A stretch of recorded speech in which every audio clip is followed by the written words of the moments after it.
여러분 반갑습니다. 2020학년도 우리 11월 전국연합환경평가 열심히 본 여러분 환영하고요. 선생님은 윤일식입니다. 자, 1부, 2부, 3부 잘 왔고요. 이제 4부 마무리하는 시간입니다. 처음부터 끝까지 다 들을 수도 있겠지만 여러분이 틀렸던 부분 선생님과 함께 맞춰가면서 왜 틀렸을까? 어떻게 잘못 생각했을까? 이런 부분을 좀 하나하나 고쳐나가는 그런 해설 강의로 여러분이 활용했으면 좋겠고요. 선생님과 이제 34번 페이지로는 12페이지 되겠습니다. 34번부터 38번 문제 같이 한번 살펴보면서 문제 풀도록 하겠습니다. 자, 먼저 얘기해 주고 싶은 거는요. 언제나 그렇지만 문제를 한번 스킵하는 게 정말 중요하다라는 걸 정말 너무너무 많이 얘기해서 여러분 소위 말해서 귀에 좀 못이 박힐 수도 있는데 그래도 포기하지 않고 선생님이 또 얘기하겠습니다. 문제를 먼저 한번 스킵하시고요. 내가 지금 보는 이 지문은 어떻게 읽어야 되겠구나라고 하는 전략을 좀 세우고 들어갈 필요가 있어요. 특별히 여기 우리 여러분 맨날 얘기하지만 매번 얘기하지만 10개의 오답률 높은 문제를 뽑습니다. 여러분 친구들이 이제 우리 EBS 사이트에 들어와서 나는 몇 번 답을 했어요. 이런 거 올리는 친구들이 있거든요. 자, 그러면 여기에 나와 있는 35번은 그 10문제, 오답률 제일 높은 10문제 중에 7위, 7번째고요. 37번 문제는 1위였습니다. 자그마치 오답률이요. 80%예요. 그러니까 정말 많이 틀린 거고요. 38번 문제는 10문제의 오답률 많은 것 중에 9위입니다. 여러분 여기에 5문제 중에 3문제가 여러분 친구들이 정말 많이 틀린 문제예요. 그렇다면 이 지문이 정말 어려웠을까라고 생각하기엔 조금 어렵고요. 여러분과 선생님이 지금 읽어가면서 그렇게까지 어려운 문제는 아니었구나라는 판단을 꼭 할 수 있기를 바랍니다. 선생님이 그걸 도와주기 위해서 지금 같이 지문을 보면서 가려고 해요. 1문단입니다. 여러분 1문단부터 5문단까지 있거든요. 문단을 읽으면서 정리해 가는 거예요. 머릿속으로 혹은 왼쪽 오른쪽 빈 공간에 써도 괜찮습니다. 아시겠죠? 자, 문제에서 한번 눈으로 쫙 스킵을 했고요. 그치? 들레즈라고 하는 이름이 작은 따옴표가 되어 있습니다. 38번에. 그러면 들레즈라고 하는 인물이 이 글에서 중요하겠구나라는 거 판단할 수 있죠. 왜? 문제에서 작은 따옴표를 주고 얘기할 정도라면 그 인물은 중요할 수밖에 없다라는 게 지금까지 우리가 여러 번 모의사를 풀면서 알게 된 작은 정보 아니겠습니까? 그쵸? 자, 개념의 폭력이라는 거에 네모도 되어 있습니다. 자, 같이 읽어가면서 살펴보죠. 자, 1문단입니다. 인간은 여러분과 선생님같이 인간은 지식체계의 형성을 위해서 개념을 필요로 하는데 그래요. 지식을 만들기 위해서는 어떤 개념이라는 게 있어야 되는데 개념이라는 것은 여러 관념 속에서 공통 요소를 뽑아 그렇죠? 종합해서 얻어낸 보편적인 관념이라는 거죠. 뭐가요? 개념이. 자, 개념이라는 거는 여러 가지 관념들이 있는데 그 중에 보편적으로 탁 모아놓은 거 이걸 개념이라고 한다고요. 자, 이러한 개념을 통해 체계와 기준을 머릿속에 먼저 정해놓고 자, 개념이 있어요. 개념이라는 것을 통해서 기준을 딱 정해놓고요. 그것을 현실에 적용하는 개념주의적 태도를 지닌 근대사상가들이 있었다는 거죠. 자, 인간은 뭐야? 라고 하는 게 딱 정해지면 그게 아니면 인간이 아니야 라고 얘기를 하는 거예요. 예를 들면 글자를 읽을 수 있어야 인간이야 라고 누군가 개념을 세웠다고 치자고요. 그러면 글을 읽지 못하는 사람은 인간이 아니야 라고 해버린다고. 그런 게 여기 개념주의적 태도를 지닌 사람들의 발언일 수 있는 거죠. 예를 들면 하지만 포인트는 여기에 있죠. 앞에 있는 게 아니라 포인트는 여기에요. 들레즈, 그죠? 들레즈는 우리가 38번에서 작은 따옴표 되어 있던 걸 기억한다면 들레즈의 말이 정말 중요하구나라는 걸 알 수 있죠. 들레즈는 이 세상에 동일한 것은 없다는 전제하에 세상을 개념으로만 파악하려는 태도를 비판하고, 그러면 비판했어요. 누구를? 요 사람들을 비판했겠죠. 그치? 개별 대상의 다양성에 주목하는 차이의 철학. 같을 수 없다. 다시 말하면 집단화, 묶을 수가 없다. 각각이 다 다르다. 차이의 철학. 그죠? 자, 여기까지 여러분 이해 안 되는 거 있어요? 글자를 읽는 게 아니라 글을 읽는 거예요. 우리가 글. 그죠? 이해하고, 아 그래, 개념이라는 거를 우리는 되게 당연하다고 생각했는데 이 들레즈라는 사람은 세상에 동일한 건 하나도 없지 않나? 그러면 그걸 개념으로 묶는 것 자체가 잘못된 거 아니야? 라고 생각을 하는 거죠. 그러면서 차이라는 것에 대한 철학을 제시합니다. 됐죠? 자, 일반적으로 차이란 정의를 내려줍니다. 서로 같지 않고 다르다는 의미로 쓰이지만, 그쵸? 이건 뭐 우리가 알고 있는 일반적인 뭐 사전적 의미라고 할까요? 그런데 들레즈는 차이를 개념적 차이와 차이 자체로 구분합니다. 자, 두 개로 나뉘어서 얘기하는 거예요. 일반적으로 사람들은 그냥 차이는 서로 같지 않아 이건데, 들레즈는 개념적인 차이라는 게 있을 수 있고 차이 자체가 있을 수 있다는 거죠. 그럼 두 가지로 나눠볼게요. 개념적 차이와 차이 자체. 자신이 말하고자 하는 차이의 의미를 명확히 했어요. 그러면 어떠한 것을 명확히 본인이 얘기하고 싶을까? 이때 개념적 차이란, 자 이거예요. 이거부터 설명하는 거죠.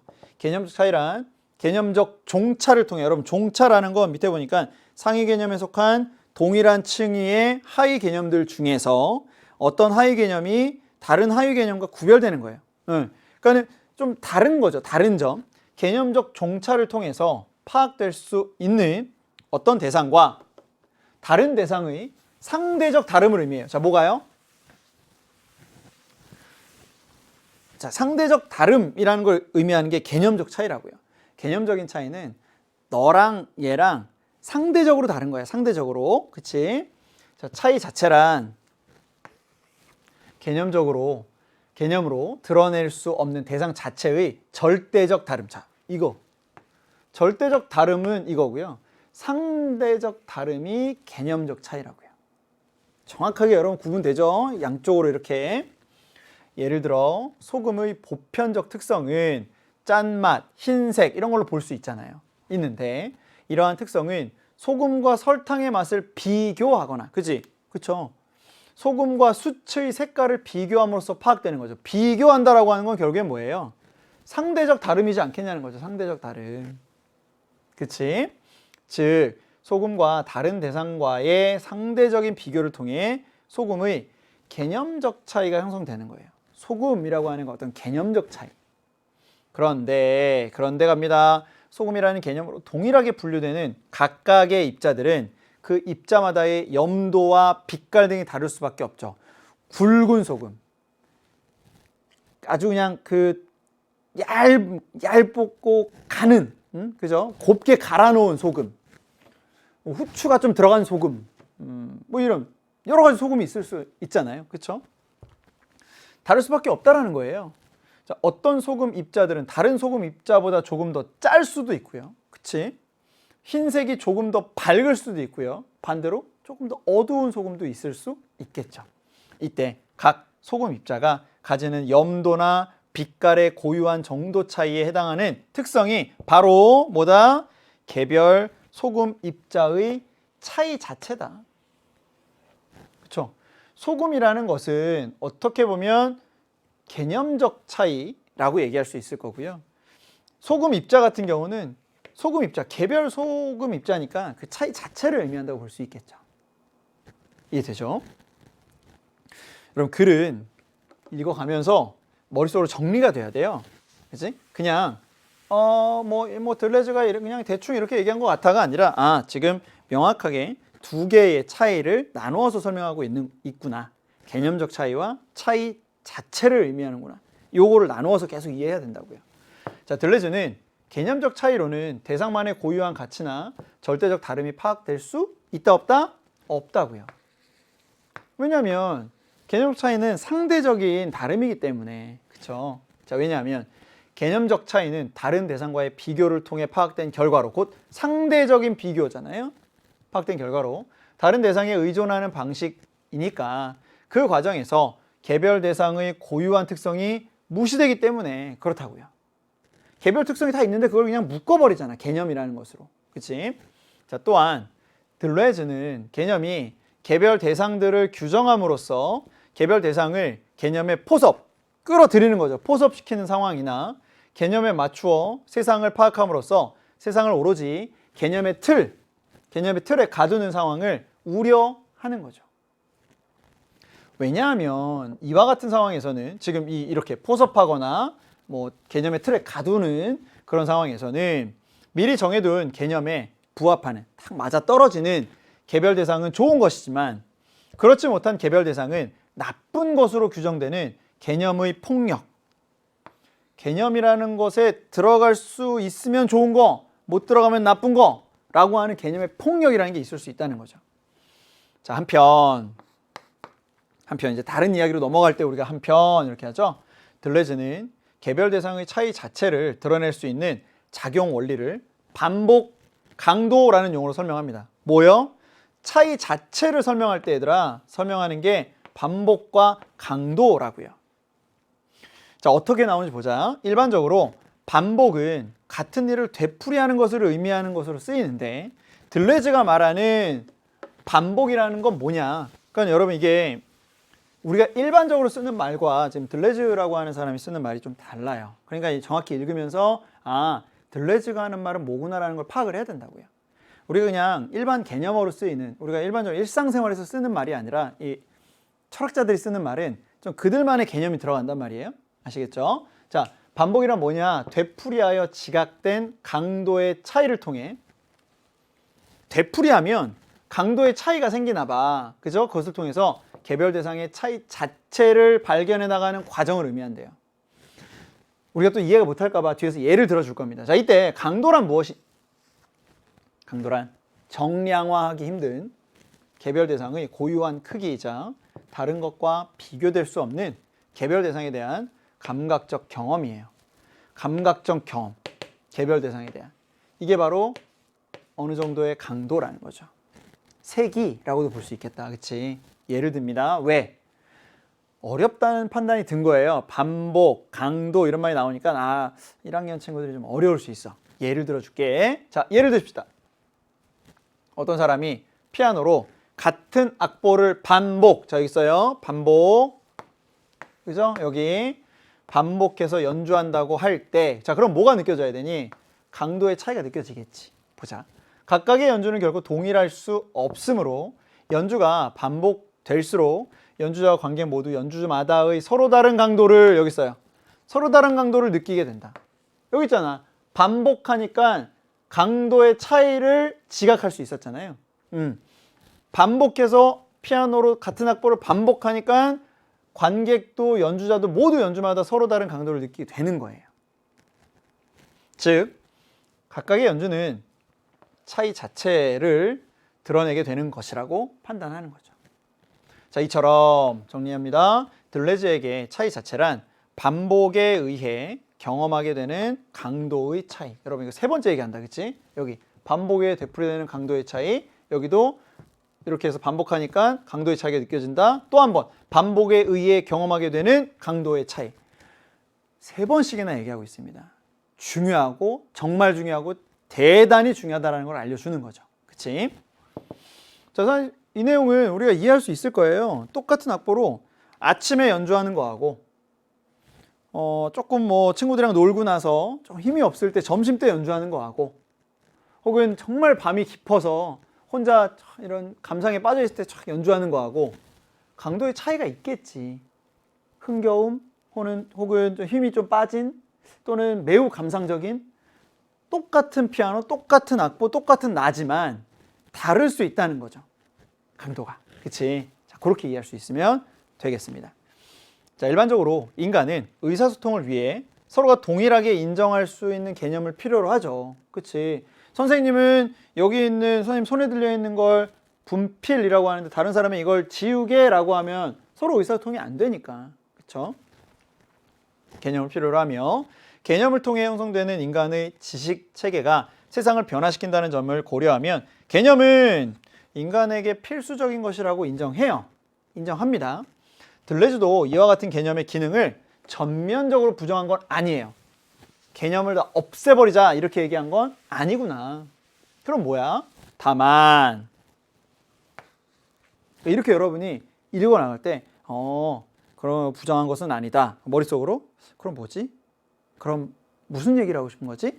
다만 이렇게 나오잖아요. 이거구나. 들레즈의 철학은 개념을 최고의 가치로 숭상하고 이 세상을 개념으로 온전히 규정하려는 기존 철학자들의 사상을 좀 극복하자. 개념에만 너무 쌓여있지 말자. 그 개념에만 너무 파묻히지 말자.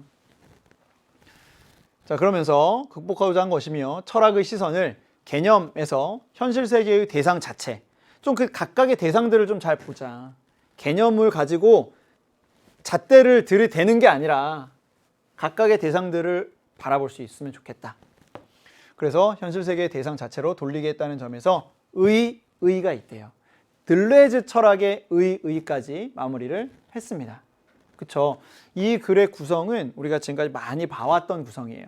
누군가 어떤 철학자들이 있었는데, 기존의 철학자가 있는데 그 기존의 철학자들의 생각에 문제점이 있다는 걸 어떤 한 철학자가 이야기를 하고 그러면서 뭐 예를 들어서 얘기해주고 마지막에 이 철학자는 이러이러한 의의를 가지고 있어. 끝. 그쵸? 이렇게 나오는 글들이 참 많이 있습니다. 여기서도 지금 정확하게 이 독서 지문은 그 형태를 그대로 따르고 있죠. 자, 그러면 문제로 한번 가볼게요. 다시 한번 얘기하지만 35, 37, 38은 어렵다라고 판단할 수 있는 문제인지 같이 한번 보자고요. 우선 내용 전개 방식이라고 되어 있는데 핵심적인 내용을 어떻게 전개했느냐. 핵심적인 내용을 뭐 분석하고 뭐 공통점과 차이점을 분석했는지, 변천 과정을 설명했는지, 어떤 특징을 얘기하면서 역사적 사건과 연결시켰는지, 아니면 특정 견해를 뒷받침하는 다른 견해를 또 가지고 왔는지를 어떻게 중심 내용을 전개했느냐라는 걸 물어보는 문제가 바로 이런 문제죠. 적절한 겁니다. 1번 볼게요. 기존의 관점을 비판한 특정 견해를 예를 들어 설명하고 그 의의를 밝히고 있다. 보죠. 기존의 관점을 비판했어요. 기존의 관점 뭐예요? 저 앞에 나왔던 개념주의적 태도를 지닌 사상가들. 그죠? 개념주의적 태도를 비판한 특정 견해. 누구요? 들레즈의 특정한 견해죠. 그것을 예를 들어 설명을 하고요. 그 의의를 밝히고 있습니다. 현실 세계 대상 자체로 철학의 시선을 돌렸구나. 됐나요? 1번이 답이네. 그쵸? 자, 2번. 두 이론의 공통점, 차이점 분석했어요? 그런 거 안 나왔죠. 절충하는 거 당연히 이것도 없죠. 특정 이론의 변천 과정을 설명했나요? 들레즈의 철학은 이러한 변천 과정을 거쳤습니다 라고 나와 있는 게 있었어요? 없죠. 특정 견해의 특징을 드러낼 수 있는 역사적 사건을 언급하고, 역사적 사건을 언급했나요? 없죠. 특정 견해를 뒷받침하는 다른 견해를 제시하고, 특정 견해를 뒷받침하나요? 뭐가? 들레즈의 견해를 뒷받침하는 누군가의 견해가 있어요? 없죠. 그치? 적절한 건 1번만 적절하구나. 바로 확인할 수 있습니다. 그쵸? 선생님만 확인할 수 있는 거 아니야. 여기까지는 정확하고. 자, 35번. 자, 이 내용을 헷갈려하는 친구가 있더라고요. 뭐냐면 여러분 기억, 니은, 디귿인데 기억은 뭐예요? 소금이에요. 소금은 지금 이 글에서 소금은 지금 뭐로 쓰이고 있어요? 소금이라는 개념이라고 되어 있잖아요. 그러면 기억은 선생님 개념이에요. 이렇게 여러분이 이해할 수 있어야 되는 거죠. 진짜 소금을 머릿속에 떠올리는 게 아니라 소금이라는 개념이라고 쓰였으니까 개념이구나. 기억은 개념. 자, 니은.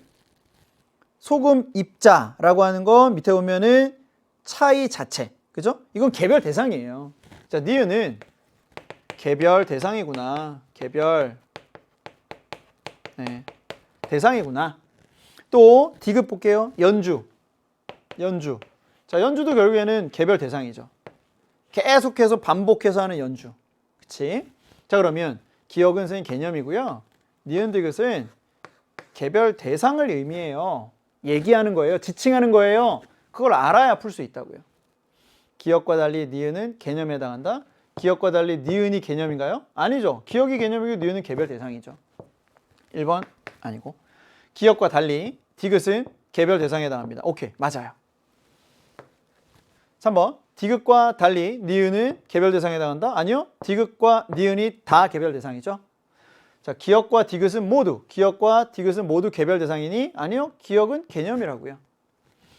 니은과 디귿은 모두 개념에 해당하니? 니은과 디귿은 모두 개별 대상에 해당하죠. 개념에 해당하는 게 아닙니다. 자, 이 문제는 기역이 개념을 의미하는구나, 니은과 디귿이 개별 대상을 의미하는구나 라는 것만 알면 쉽게 풀 수 있는 문제였습니다. 그쵸? 근데 이쪽으로 이 생각이 넘어가는 것, 이게 개별 대상이구나라고 이게 넘어가는 것 어려울 수 있지만 여기 밑에서 설명을 해주잖아요. 어떻게 보면 선택지를 보면서 이게 이거구나 라고 우리가 좀 유추해보고 단서를 좀 얻을 수 있는 그런 문제였던 걸로 파악이 됩니다. 자, 35번은 그래서 7위였어요. 이게 10문제, 어려운 문제 10문제 중에 7위. 한 43% 정도의 친구들이 오답을 했는데 오답이 어디로 갔나 봤더니 3번에 오답이 많이 갔더라고요. 3번에 디귿과 달리 니은은 개별 대상에 해당한다. 니은은 개별 대상이니까 맞다고 판단을 했나 봐요. 근데 디귿과 달리 니은이라고 그랬으니까 디귿은 개별 대상이 아니다라는 걸 여기 포함하고 있으니까 3번도 적절하지 않은 거예요. 이해되나요?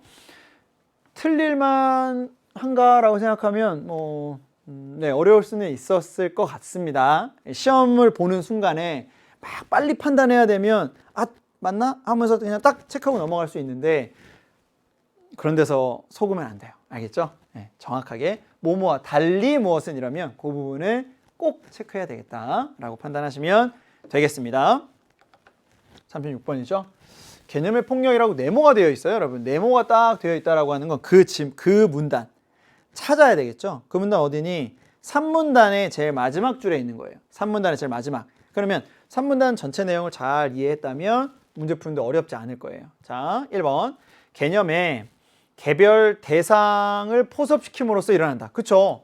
개념이 있으면, 개념 주머니가 있으면 여기에다 개별 대상들을 막 넣는 거잖아요. 어떻게 보면. 그죠? 포섭시키니까 개념의 폭력이 일어나는 거죠. 나 여기 안 들어가고 싶은데 하면서 이렇게 들어갈 수밖에 없게 개념이 안 들어가면은 뭐 철학하는 사람들 또는 일반적인 사람들이 개념 속으로 안 들어오면 이상하게 보니까, 이상하게 판단해 버리니까. 그렇죠? 그러면 개념의 폭력이 일어난다 볼 수 있고요. 적절하고, 개념에 맞추어 세상을 보았을 때 생기는 문제예요. 개념이라고 하는 어떻게 보면 잣대, 기준을 가지고 딱 보는 거예요. 모든 것들을. 그럼 거기에 안 맞으면 나쁜 거, 맞으면 좋은 거. 폭력이죠. 개별 대상이 지닌 고유한 특성만을 중요시할 때 나타난다? 여러분, 개별 대상이 지닌 고유한 특성을 중요시하는 건 들레즈가 원하는 바잖아요. 그렇지? 그럼 중요시한 게 아니라 요게 적절하지 않죠. 중요시하는 게 아니라 여러분 무시하는 거예요. 무시. 그렇지? 개념의 폭력은 개별 대상이 지닌 고유한 특성을 무시할 때 나타나는 겁니다. 그렇죠? 중요시와 완전 반대인 무시. 그렇죠? 3번이 적절하지 않고요. 4번 대상에 대한 보편적 관념만을 강조했을 때 발생합니다. 그죠? 개념, 대상에 대한 보편적 어떤 관념, 이 개념이거든요. 거기에만 함몰될 때 나타나는 것. 개별 대상이 개념과 일치하는지 여부에 따라 개별 대상의 가치가 결정되는 거예요. 우리가 정해놓은 개념에 맞으면 이건 괜찮아. 가치 있는 거야. 우리가 만든 개념에 맞지 않아? 그러면 가치 없는 거야. 이렇게 가는 거. 그치? 개념의 폭력이잖아요. 얘만 적절하지가 않습니다. 이해되죠? 37번은 지금 이제 현재의 우리의 상황을 좀 반영한 문제인 것 같습니다. 온라인 수업, 게시판 이런 거 있잖아요. 자, 위크를 바탕으로 학생들이 과제를 수행합니다. 가와 나에 들어갈 말로 적절한 걸 찾겠습니다. 자, 다음 사례를 읽고 A에 대한 자신의 생각을 좀 써보라 라는 어떤 선생님의 그 수업 게시판인데요. 한나는 냉면을 소개하는 책자를 봤습니다. 책자를 봤고요. 여기에서 함흥냉면과 평양냉면을 서로 비교하는 내용을 읽고 두 냉면의 면과 육수가 다르다는 것을 알았어요. 한나는 두 냉면의 차이를 분명히 알게 됐습니다. 두 냉면의 차이를 분명히 알게 됐대요. 그럼 여러분, 이 두 냉면의 차이는 지금 위에서 얘기한 차이라는 거 여러분 두 개밖에 없거든. 개념적 차이와 차이 자체예요. 그러면 두 냉면의 차이를 분명히 알았어요. 무슨 차이예요? 개념적 차이 아닌가요? 그죠? 개념적 차이잖아요, 여러분. 차이 자체가 아니라 여기서 정해놓은, 이 책자에서 정해놓은 함흥냉면은 이래야 되고요, 평양냉면은 이래야 돼라는 거거든요. 그죠? 한나는 냉면이 지닌 절대적 다름을 알게 된 것이군이라고 이 친구가 댓글을 달았습니다. 절대적 다름, 다른 말로 하면 뭐예요? 차이 자체잖아요. 여러분, 차이 자체를 알게 된 거니 이게? 아니야. 개념적 차이를 알게 된 거야. 그치? 그러니까 너는 A를, 여기를 가를 알게 된 것으로 여기고 있으므로, 그죠? 너 차이 자체를 알게 된 것으로 여기고 있으니까 너의 의견은 들레즈의 견해에 부합하지 않아 라고 얘기해야 되겠죠. 그치? 그러니까 답은 2번이네. 여러분, 여기 차이 자체를 알게 된 것으로 여기고 있는 거잖아요. 누가? 한나가. 개념적 차이인데. 이해되나요?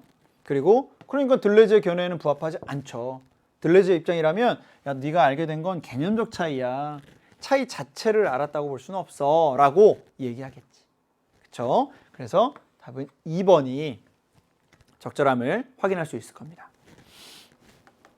그렇죠? 2번이 적절함을 확인하시고, 자, 이게 이제 방금 우리가 풀었던 문제가 1위? 오답률 1위였다는 사실이 조금 의아해요. 예. 왜 그렇게 많이 틀렸을까? 아마도 선생님이 분석을 해보니까요, 80%의 학생이 틀렸는데, 오답률이 80%인데 80%가 각 문제로 쫙 퍼져 있어요. 각 선지로. 그건 무슨 말이냐면 그냥 찍은 친구들이 되게 많다는 의미예요. 한쪽으로 좀 이렇게 몰리고 그래야 많은 친구들이 이렇게 생각할 수밖에 없었구나라고 판단이 되는데, 이건 쫙 퍼져 있어가지고 어느 한쪽으로 생각을 많이 치우쳤겠다가 아니라 그냥 많이 좀 찍었겠구나. 문제가 좀 어려워 보이니까 그랬을 것 같아요. 자, 38번 볼게요. 자, 보기에 대해서 들레즈가 보일 수 있는 반응으로 적절하지 않은 거예요. 그러면 보기의 상황을 들레즈의 견해와 비교해 보라는 거예요. 그쵸? 그럼 보기에 도대체 어떤 내용이 있는지를 보자고요. 헤겔이라는 철학자가 나오네요. 자, 헤겔은 세상을 개념적으로 파악하기 위한 방법론으로 변증법을 제시합니다. 그럼 헤겔이 중시했던 건 바로 뭐? 세상의 개념적 파악이에요. 그럼 벌써 들레즈가 한 얘기랑 조금 반대의 상황이구나, 입장이구나. 가령 아인슈타인이라는 개별 대상은 남자, 과학자 등과 같은 더 많은 개념들을 활용한다면 완벽하게 규정될 수 있다고 본 것이 헤겔 변증법의 핵심이에요. 개별 대상을 뭘로 확인할 수 있다? 더 많은 개념들을 활용하면 규정할 수 있다. 자, 앤디 워홀은 실크 스크린을 통한 대량 인쇄 작업을 거쳐 공장에서 한 가지 상품의 동일한 이미지를 작품으로 제작했어요. 대량 인쇄 작업입니다. 이 작품들은 언뜻 보면 대량 인쇄니까 언뜻 보면 동일해 보이겠지만 실제로는 윤곽선의 번짐, 색상에서 조금씩 차이를 느낄 수 있었대요. 그럼 조금씩 차이가 느껴져. 이러한 앤디 워홀의 작업은 같음을 생산하는 과정을 되풀이함으로써 오히려 어떠한 결과물도 같을 수 없음을 보여준대. 여러 번 반복하니까 강도가 달라진다. 여기 연결시킬 수 있겠지. 그쵸? 이해되나요? 자, 그럼 그 내용을 가지고 같이 적절한 것과 적절하지 않은 걸 한번 파악을 해보자고요. 자, 우리가 찾는 건 적절하지 않은 것입니다. 그쵸? 자, 1번. 헤겔의 변증법을 활용하더라도 아인슈타인이라는 개별 대상을 온전히 규정할 수 없겠군. 누가 말하는 거?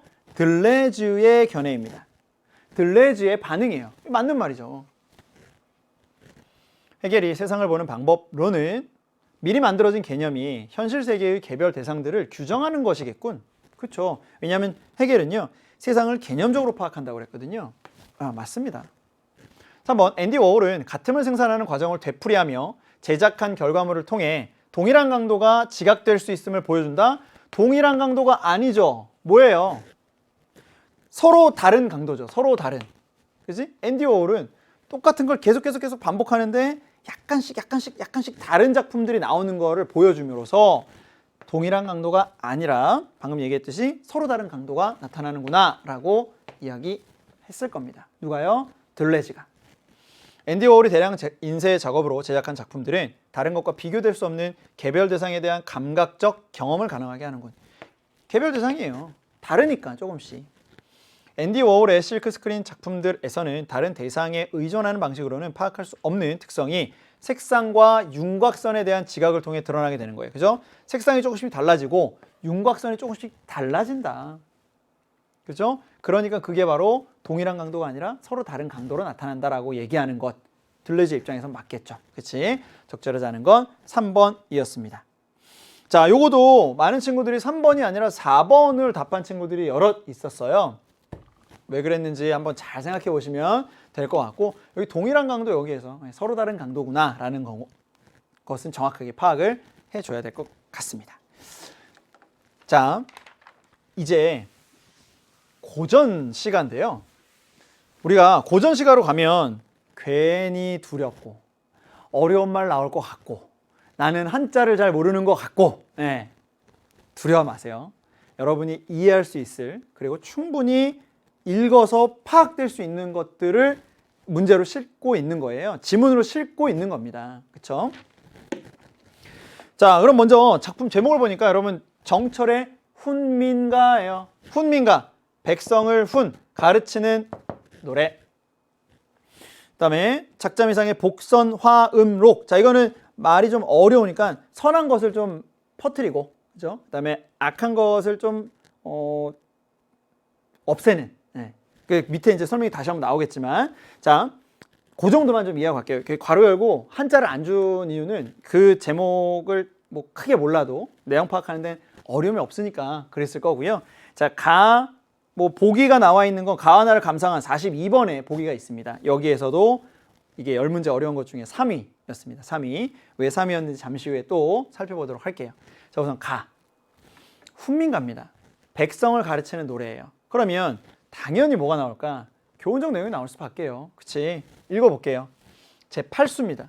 마알 사람다라 이랬습니다. 그럼 이건 우리가 아주 그냥 현대어처럼 편안하게 읽으면 되는 거죠. 마을 사람들아, 옳은 일 하자사라. 옳은 일, 올바른 일 하자꾸나.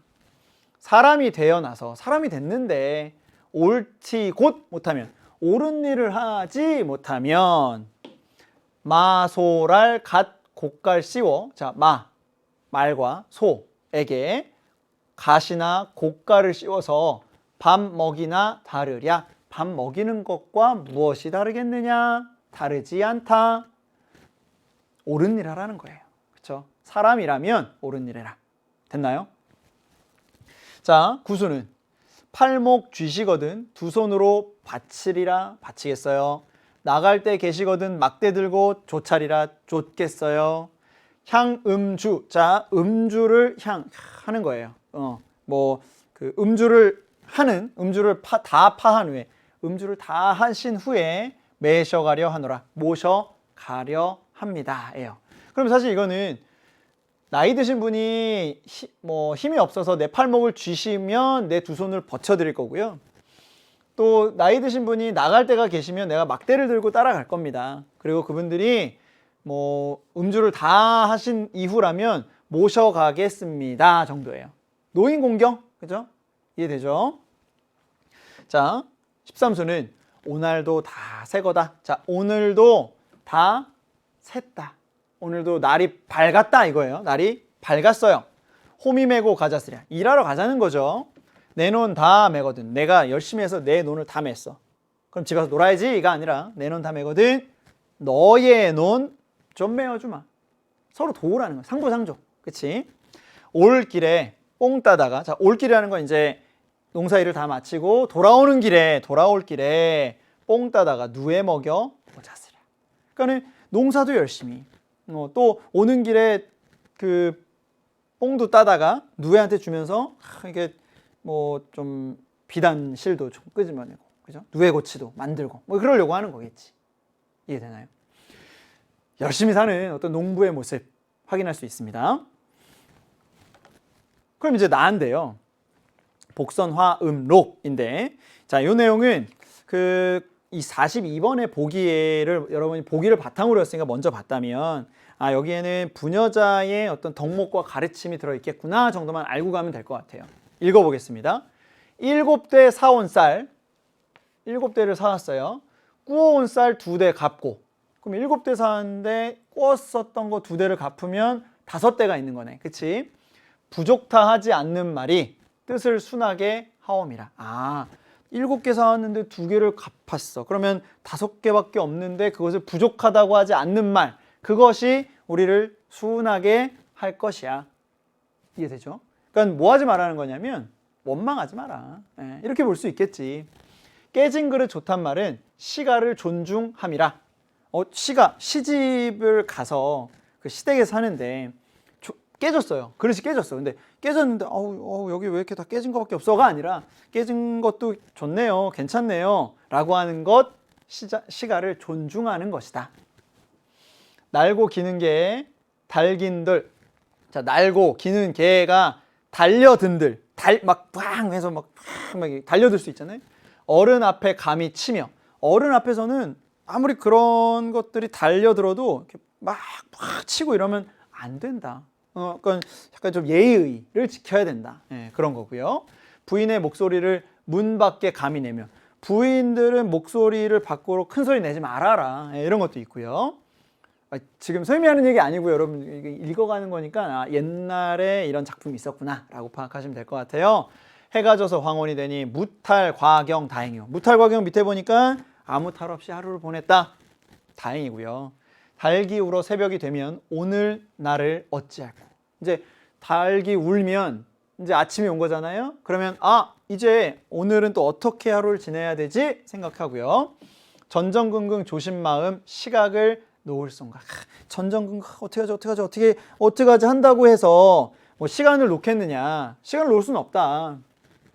행여 혹시 눈 밖에 날까 조심도 무궁하다. 곧 이 시댁 식구들과 함께 사니까 혹시라도 눈 밖에 날까봐 조심 또 조심 하는 거다. 친정의 편지에서 서러운 사설 불가하다. 자, 친정으로 나 여기서 사는 게 너무 힘들어요 라고 하는 것이 불가해요. 시원치 아닌 달란 말이 한 번, 2번 아니어선. 그러니까 이렇게 맨날 쓰는 편지가 한 번, 2번 아니면 번번이 염치 없이 편지마다 하잔 말이냐. 번번이 염치 없이 맨날 편지를 써서 힘들어요 맨날 그렇게 할 수는 없지 않겠느냐. 그러니까 사실 지금 되게 힘든 상황처럼 여러분 보이지 않아요? 뭐 쌀도 없고 그릇도 깨지고 어른들 앞에서 뭐 해야 될 일도 많고 하지 말아야 되고 하루가 지나가고 또 아침이 되면 오늘 또 어떻게 보내야 되지? 막 전전긍긍 조심하고 친정에 편지 쓸 수는 없고 그죠? 이런 상황이에요. 빈궁이 내 팔자니 네 탓을 하잔 말이냐. 곧 빈궁, 가난함이 내 팔자인데 누구를 탓하겠어. 그러니까 지금까지는 뭐 전전긍긍 막 이런 얘기하다가 근데 이거 내 팔자 같아. 시집 왔는데 가난한 양반 집에 시집 오니까 이렇게밖에 될 수 없구나. 내 팔자야. 설매를 보내어서 이웃집에 꿇어 가니. 자, 설매라는 아랫사람이겠죠. 보내서 이웃집에 꿇어 갑니다. 쌀 꿇어 갔겠죠. 돌아와서 우는 말이 누가? 설매라는 아이가 울면서 하는 말이 전에 꾼 쌀 아니 주고 염치 없이 또 왔느냐? 라고 누가 얘기한 거예요? 이 이웃집에서 얘기한 거겠죠. 두 말 말고 바삐 가라!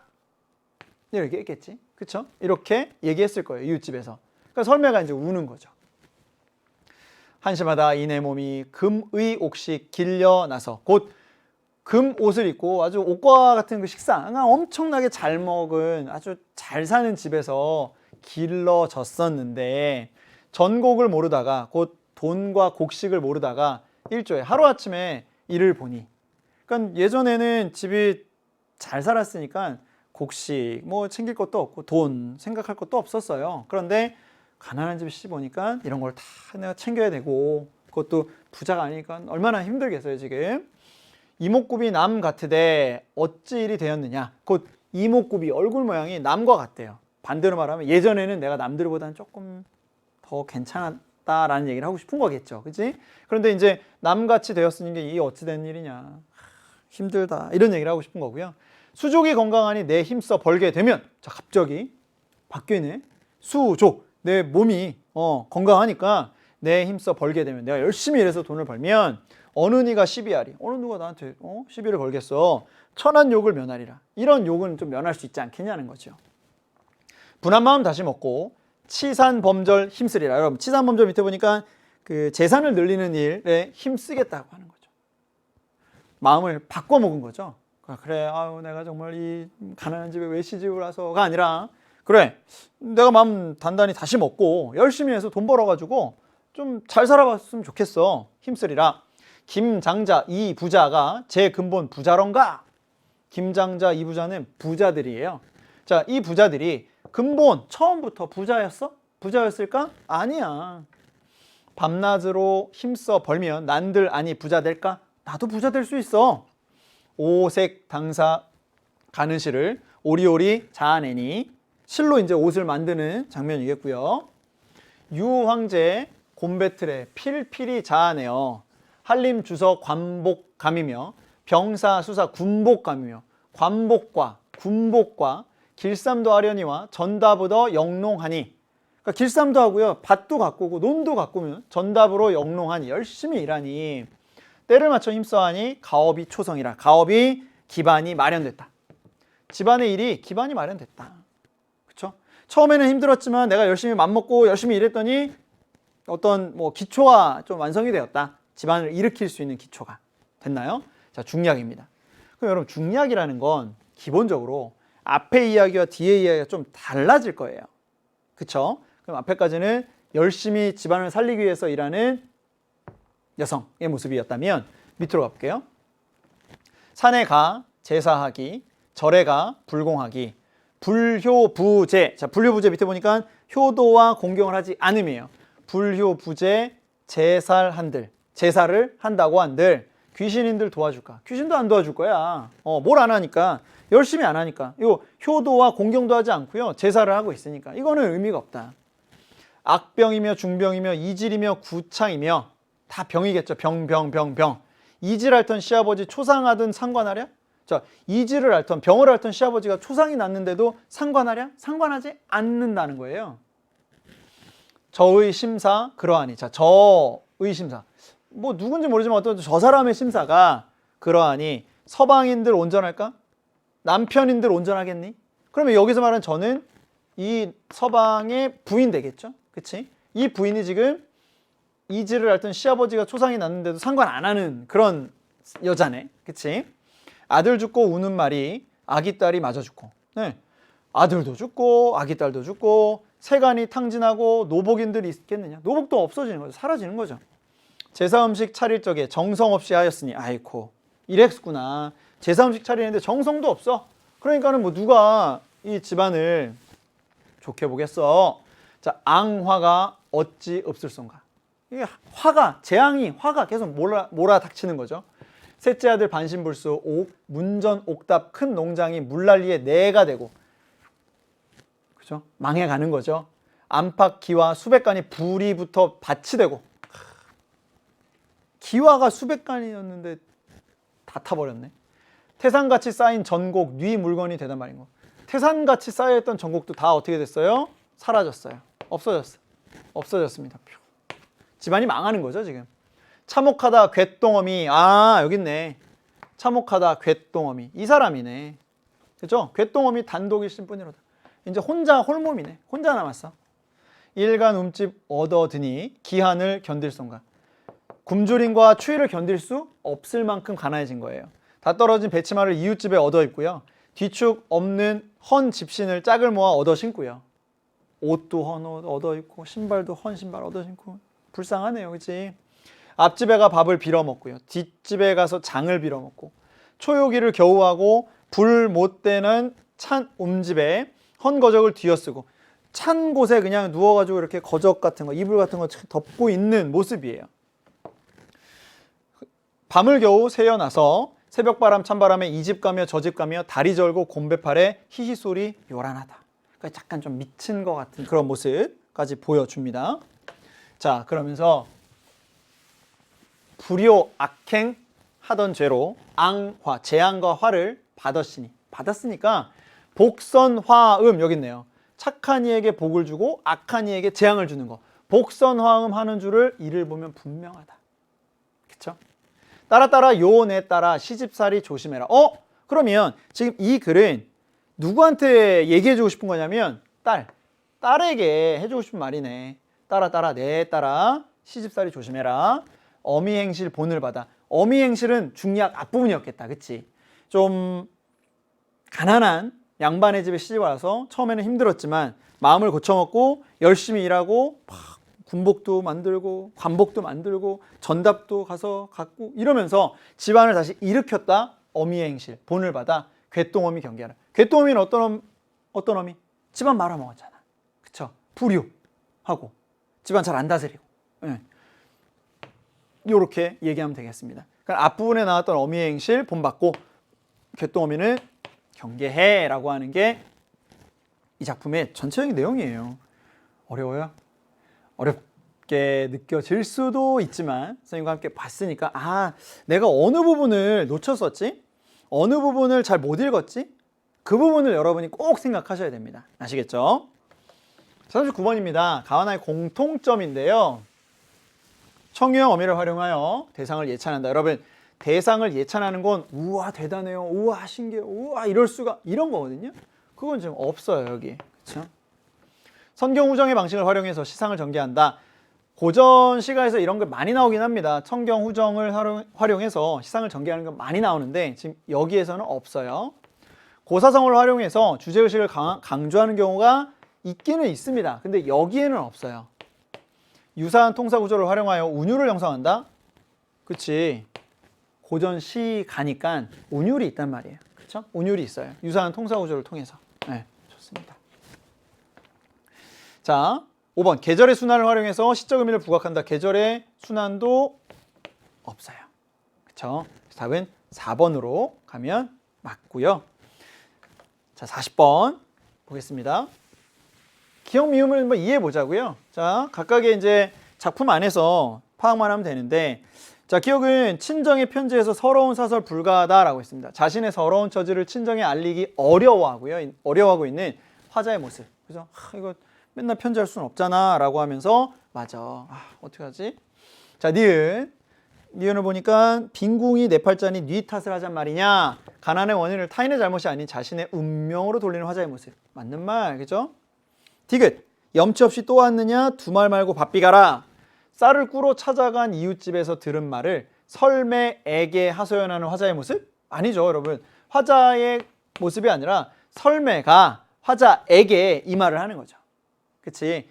화자가 직접 간 게 아니라 설매를 보냈고 설매가 와서 이웃집에서 들은 얘기를 하는 거죠. 그치? 3번이 적절하지 않다. 4번 리을인데요. 밤낮으로 힘써 벌면 난들 아니 부자 될까? 나도 부자 될 수 있어 라는 거잖아요. 자신도 김장자와 이 부자처럼 부자가 될 수 있다고 생각하는 화자의 모습이 나타나 있습니다. 나도 부자 될 수 있어. 자, 미음 가보죠. 길쌈도 하려니와 전답 의더 영농하니 했습니다.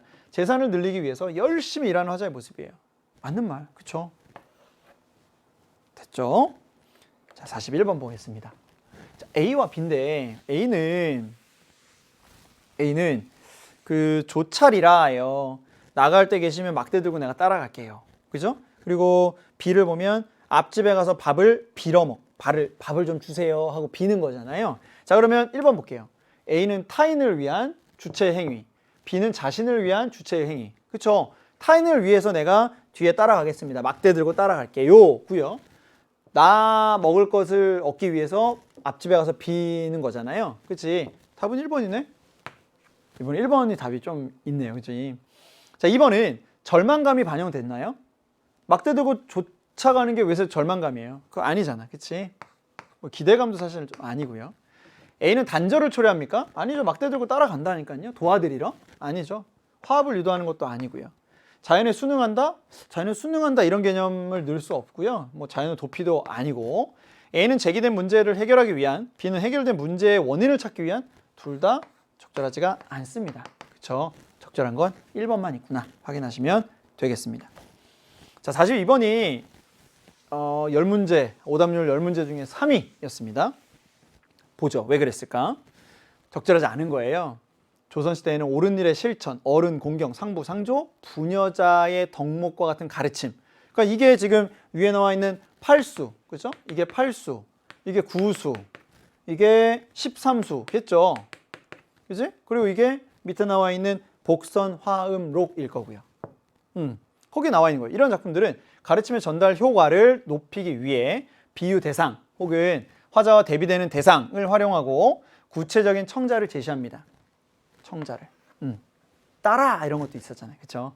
또한 화자가 스스로 실천하려는 행위를 제시하는 방식을 활용해서 설득 효과를 높이려고 해요. 곧 야 나도 이렇게 할 거니까 우리 이렇게 하자. 이러면 설득 효과가 높아지잖아요. 그렇지? 너네들만 해라. 나는 안 할 거야가 아니라 내가 할 거니까 나도 할 거니까 우리 모두 함께 하자. 하자스라 할 수 있거든요. 적절하지 않은 걸 찾아보겠습니다. 자, 1번 가에서 갓 고가를 쓰고 밥을 먹는 마쇼를 통해 비유 대상으로 옳은 일의 실천을 강조하고 있음을 짐작할 수 있어요. 그렇죠? 똑바로 사람답게 행동을 해야 된다라고 하는 거죠. 그치? 자, 나에서 이질 앓던 시아버지를 도와주지 않는 귀신을 통해 화자와 대비되는 대상으로 상부상조를 강조하고 있음을 짐작한다? 여러분, 상부상조를 강조하고 있는 건 우선은 이 나작품은 또 아니고요. 그죠? 또 하나는 지금 여기 귀신을 통해 화자와 대비되는 대상으로 라고 했는데 귀신이 지금 화자와 대비되는 대상이 아니에요. 그쵸?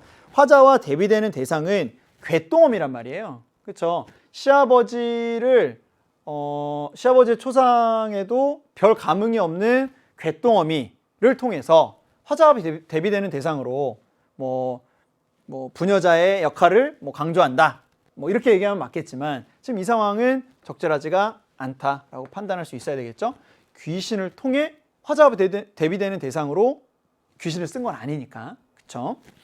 3번 보죠. 가에 마알 사람들에게 옳은 일을 하자스라 라고 한 것과 나의 딸에게 시집살이 조심해라 라고 한 것을 통해서 구체적인 청자를 제시하고 있음을 짐작하죠. 그치? 마을 사람들 구체적 청자, 딸도 구체적 청자. 그쵸?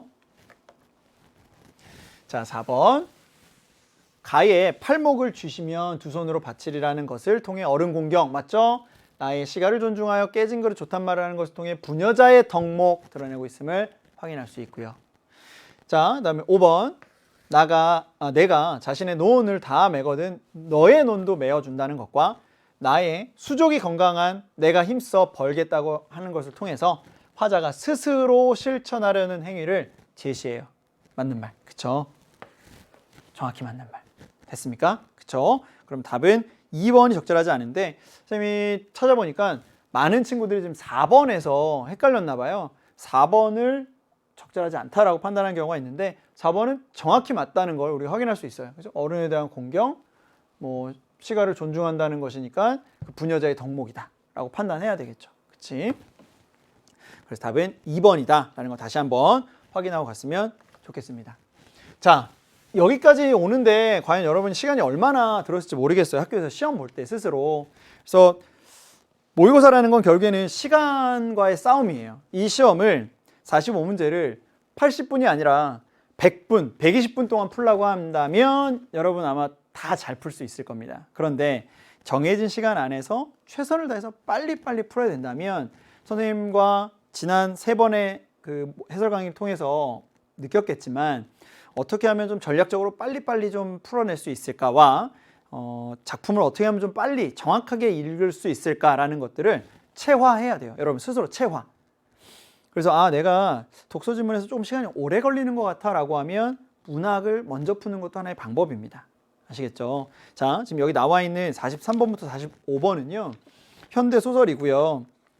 한승원의 버들덱이라고 하는 작품입니다. 그러면 버들덱이니까 주인공을 버들덱이라고 하는 그 대상으로 딱 놓고 봐야죠. 인물. 그 인물을 중심으로 해서 이야기가 펼쳐지겠구나 라고 생각하고서 보는 게 맞습니다. 43번 A에 나타난 서술상의 특징이고요. 44번은 기억, 니은, 디귿, 리을, 미음이고요. 45번은 보기를 참고하는 문제였습니다. 보기를 먼저 읽고 작품을 봤으면 훨씬 더 이해가 잘 됐을 그런 작품이죠. 여러분 이미 풀었으니까 같이 한번 보면서 가겠습니다. 자, 버들댁은 나오잖아요. 봐봐. 핵심이야, 핵심. 버들댁은 들판 바다를 왼쪽에 끼고 걷습니다. 여러분 그림 그려보세요. 머릿속으로 걷고 있어요. 쫙 걷고 있습니다. 들판에는 겨울보리들이 파랬고요. 겨울이구나. 바다에는 뿌연 먼지 같은 안개가 쫙 덮여 있고요. 이게 쨍하니 맑은 게 아니고 지금 뭔가 지금 쫙 안개가 덮여 있고요. 그 우중충한 안개가 그녀의 마음속에도 끼어 있었다. 그녀, 네, 그녀예요. 여기요. 한숨을 쉬었다. 이 자식은 언제나 철이 들어 제 앞가림을 하고 살려는가? 이거 누구 생각이가? 그녀의 생각이겠죠. 그치? 죽기 전에 그럼 당당하게 사는 모습 보는 것이 소망인데 좀처럼 기미가 보이지 않았다. 그러면 지금 이 자식 또 하나의 인물로 판단을 해야 되겠다. 그치? 뭔가 버들댁의 마음속에 진미되고 있는 어떤 존재. 예. 자, 그 암담한 생각을 하자 다리가 팍팍해졌다. 휴 하고 한숨을 쉬었다. 자, 이해되죠? 자, 이날 용복은, 자, 용복 인물 나왔잖아. 인물은 바로바로 확인해야죠. 방 안으로 들어오자마자 죽구먼 불 조금 떼쟁 하고 보일러의 센서를 오른편으로 틀 수 있는 데까지 틀어놓았습니다. 틀 수 있는 데까지 틀어놨다는 건 최고로 올렸다는 거죠. 그치? 화살표가 마지막 단계에 연속에 닿았다. 곧 보일러가 부르릉 소리를 내며 가동됩니다. 버들댁은 아깝다고 밤에 잘 때 한 차례만 떼고 나는 기름을, 버들댁의 어떤 모습을 알 수가 있네요. 그치? 근검절약. 예, 그죠? 용복은 집안에 들어와 앉아있는 한 계속 때리고 들었어요. 그러면 지금 용복은 전혀 아끼는 모습을 보이지 않네요. 그치? 그렇지만 버들댁은 손자가 하는 일을 말리지 않았습니다. 그럼 용복이가 버들댁의 손자였구나. 이거 알 수 있는 거죠. 용복, 그죠? 용복입니다. 자, 보일러 돌아가는 소리를 들으며 용복은 이불을 덮고 틀어놓습니다. 버들댁이 이렇게 불편한 몸을 이끌고 살아가는 것은 눈앞에 얼씬거리는 유일한 손자 용복 때문이야. 용복이가 할머니가 살아가는 이유인데 우리가 볼 때 조금 답답하죠? 그죠? 예. 용복은 그녀에게 있어 삶의 허기를 충족시켜주는 보물이었다. 보물이었대요. 누뚱이 아들 하나가 있었는데 막 일을 하러 다니다가 싸움질하고 교도소 갔고요. 두 해 뒤 겨울에 나와서 어디엔가 취직을 하고 요리학원 다니다 갓난아기를 안고 나타났어요. 결혼할 사람이 낳은 아기니까 받아주었어요. 잠시만 맡아 키워주면 돈 벌어서 오겠다고 했어요. 헌데 아들은 아기를 맡기고 간 다음 종종 전혀 소식이 없어요. 버들댁은 그 아기를 우유도 먹이고 밥도 씹어 먹이고 키웁니다. 그 아이가 누구? 용복이. 그러니까 버들댁이 얼마나 열심히 키웠는지 알 수 있는 부분. 헌데 용복도 제 아비의 길을 가고 있었다. 어떤 길일까요? 농고를 졸업하고 자동차 정비 공장에 다닌다더니 그것을 그만두고 식당 일을 또 한대요. 이 자식도 싸움질을 하는지 가끔 눈두덩이에 멍들었어요. 그래도 혼자 차를 타고 옵니다. 버들댁은 손자의 다친 얼굴을 보면 가슴이 아리고 쓰리고. 왜? 보물이니까. 보물인데 손으로 만지고 멍든 자리를 불과 입으로 비벼줍니다. 아이고 괜찮니? 주인 양반이 시키는 대로 고분고분 일어날 일이지 누구하고 싸웠게 이러냐 물어봅니다. 그랬더니 용복은 장차 국가대표가 되려고 도장에서 연습했대요. 국가대표가 뭐 하는 거냐 물어봅니다.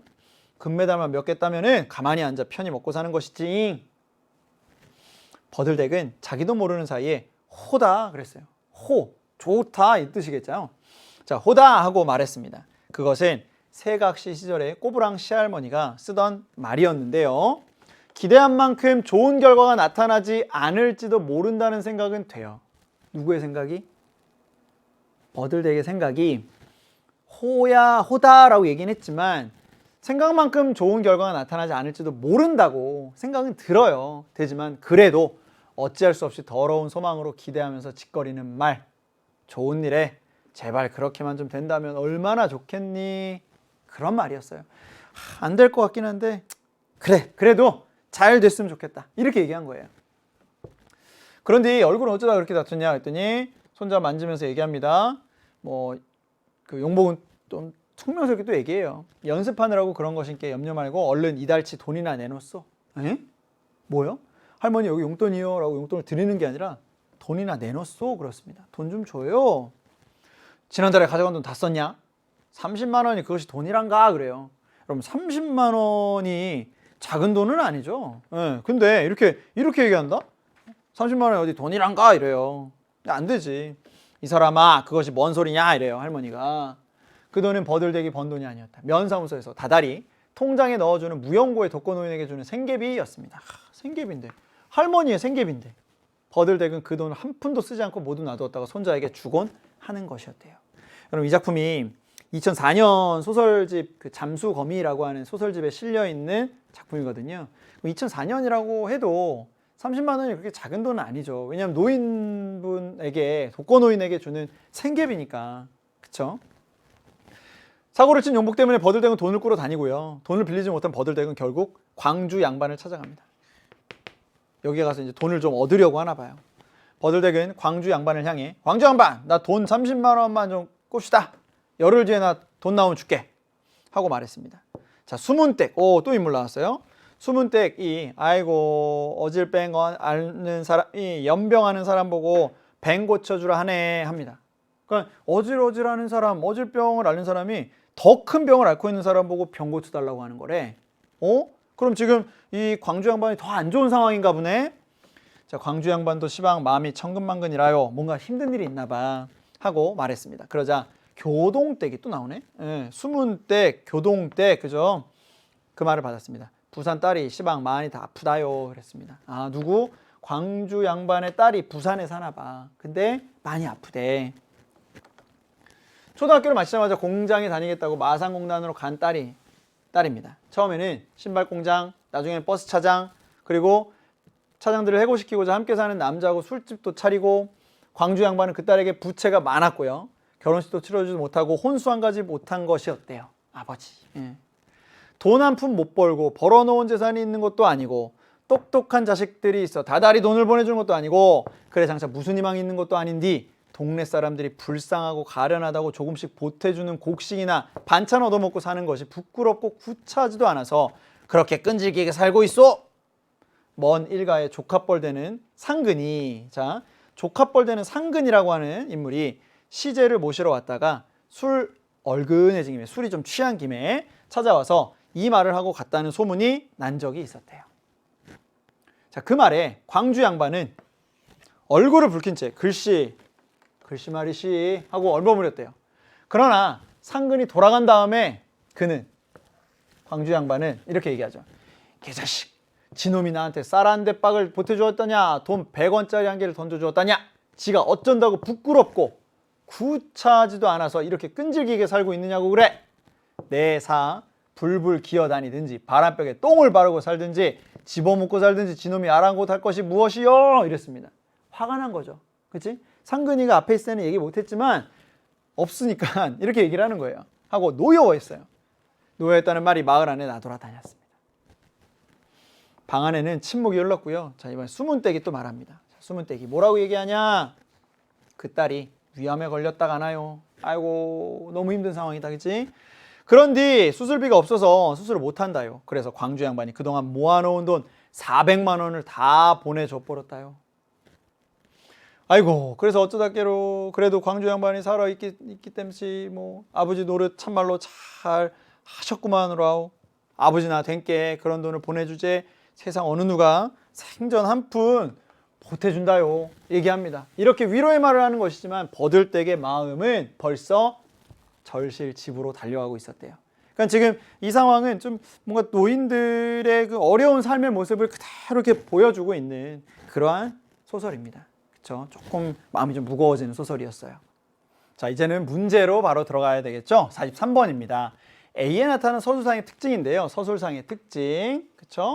그러면 A 부분은 제일 앞부분에 나와 있었는데, 자, 1번부터 보면 구체적 자연물을 통해 그럼 찾아야 되겠죠? 인물의 정서를 드러낸다. 그러면 우리가 A 부분을 봤을 때 버들댁이 뭐 막 다리가 팍팍해지고요. 좀 이렇게 힘들어 보이는 게 느껴지거든요. 그런데 그 인물의 정서를 드러내는 구체적 자연물은 봤더니 바다에는 부연 먼지 같은 안개가 덮여 있었고 그 우중충한 안개가 그녀의 마음속에도 끼어 있잖아요. 그러니까 정말 우중충해 보이고 있는 우중충한 어떤 그 상황의 느낌, 본인의 정서를 드러내고 있구나. 구체적 자연물을 통해. 그쵸? 1번 맞구나. 됐죠? 자, 2번 인물의 반복적 행위를 통해 성격의 변화를 암시하고 있다라고 했는데 지금 인물의 뭐 반복되는 행위도 아니고요. 성격의 변화도 아니에요. 그렇지? 요약적 진술을 통해 구체적인 시대적 배경을 보여주는 것도 시대적 배경, 시대 배경 나타나지 않았습니다. 그렇죠? 과거 해상을 통해 내적 갈등의 해소 과정, 뭐 과거 해상도 아니고요. 내적 갈등도 아니에요. 내적 갈등 해소도 아닙니다. 현실과 환상의 교차? 현실, 환상, 교차? 없어요. 그치? 자, 그래서 답은 1번이 정확히 맞구나라고 확인하고 그 다음 44번으로 넘어갑니다. 자, 이제 기억 미음인데요. 각각의 뭐랄까요, 뭐 대사일 수도 있고요. 뭐 설명일 수도 있습니다. 자, 그 부분에 대해서 한번 정확히 보자고요. 기억입니다. 자, 기억은 눈으로 보세요. 여러분은 자, 버들덱은 자기도 모르는 사이에 호다라고 말했습니다. 버들덱은 기대한 만큼 좋은 일이 있을 것이라 확신하고 있다라고 했는데 여러분, 기대한 만큼 좋은 일이 있을 것이다? 아니요. 그 뒤에 보세요. 기억 바로 뒤에. 그것은 기대한 만큼 좋은 결과가 나타나지 않을지도 모른다는 생각은 되지만 그래도 어쩔 수 없이 더러운 소망으로 기대하면서 했던 말이다. 이거 아니잖아요. 그치? 여기 있네. 그냥 대충 보면 맞는 것 같단 말이에요. 그래. 아우, 호야, 잘 됐다. 좋아. 그게 아니라고요. 그치? 자, 니은 볼게요. 손자의 멍든 곳을 어루만지고 쓰다듬습니다. 가엾게 여기는 거 맞죠? 자, 디귿 보시면 30만 원 그것이 돈이란가 그렇습니다. 용복은 버들덱이 주었던 돈을 대수롭지 않게 여겨요. 소중하지 않게 여기는 거죠. 자, 리을 보겠습니다. 광주 양반도 시방 마음이 천근만근이라요. 수문덱은 광주 양반의 마음이 힘들다는 것을 인식하고 있어요. 천근만근, 정말 무겁다 마음이. 자, 미음 보면 지가 어쩐다고 부끄럽고 그래! 라고 큰 소리 치는 거죠. 광주 양반은 자신의 처지에 참견하는 상근의 말에 분노하고 있습니다. 그쵸? 맞는 말. 적절하지 않은 건 1번이구나 확인할 수 있습니다. 자, 45번. 보기를 참고해서 윗글 감상해야 돼요. 그래서 여러분은 보기를 먼저 읽고 문제를 지문을 보고 그리고 다시 문제로 와야 됩니다. 그쵸? 보기는 빈곤, 고립된 생활환경, 젊은이의 무관심으로 인한 자 여기 있어요. 노인 계층에 소외된 삶 나오잖아요. 그치? 피부치에 대한 조건 없는 희생과 내리사랑을 서사의 중심에 두고 있습니다. 특히 쇠약한 몸과 경제적 궁핍 속에서도 손자를 삶의 희망으로 여기는 인물을 통해서 노인 계층이 직면한 삶의 문제에 대한 주제의식 이걸 드러낸다는 거예요. 그치?